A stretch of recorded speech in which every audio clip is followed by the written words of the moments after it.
Hai semuanya, perkenalkan aku Felina Lisha Putri, mahasiswa semester 5 Pendidikan Bahasa Jawa dari Universitas 11 Maret.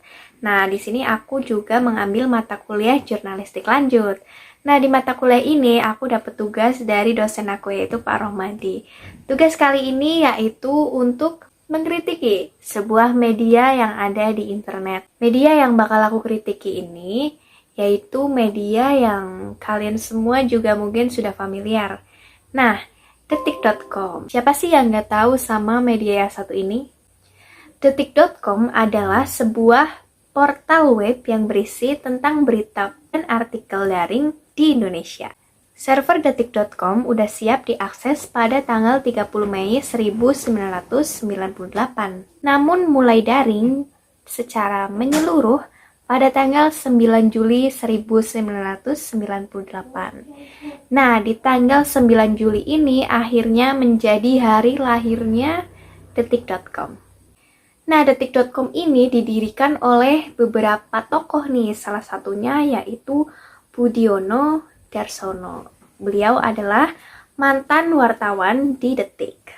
Semulanya peliputan utama pada media di detik.com ini terfokus pada berita politik, ekonomi, dan teknologi informasi. Baru tuh setelah situasi politik dan ekonomi mereda, si detik.com ini mulai merambah ke media tentang hiburan dan juga olahraga. Dari situlah kemudian tercetus ide untuk membuat dan membentuk detik.com. Tentunya yang update-nya nggak lagi menggunakan karakteristik atau media cetak yang harian, mingguan, atau bulanan. Tapi detik.com ini yang dijual yaitu breaking news.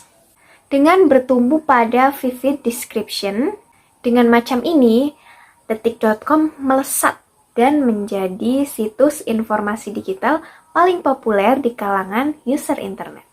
Nah, di sini aku udah mencatat beberapa poin-poin tentang kelebihan dan kekurangan dari detik.com ini.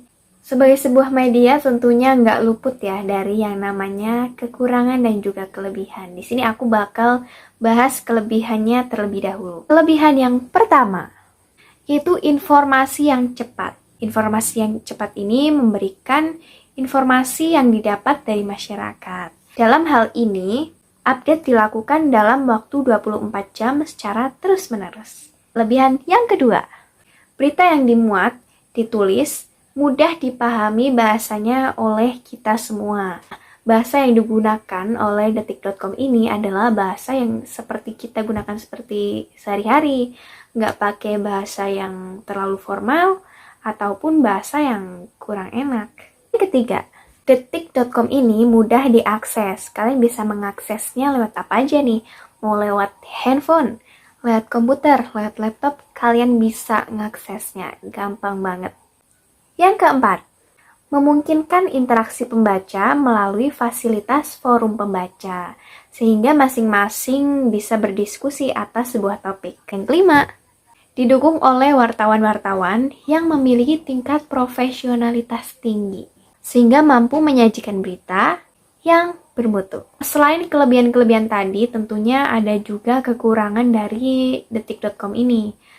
Nah, kekurangan yang kalian semua juga pasti sering mengalami yaitu banyaknya iklan.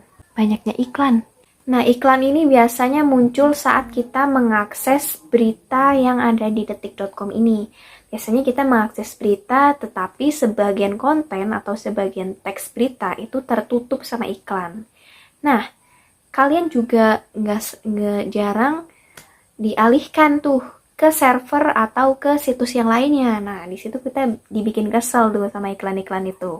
Tapi menurut aku, iklan-iklan ini nggak cuma ada di detik.com aja. Semua media kayaknya ada iklannya juga.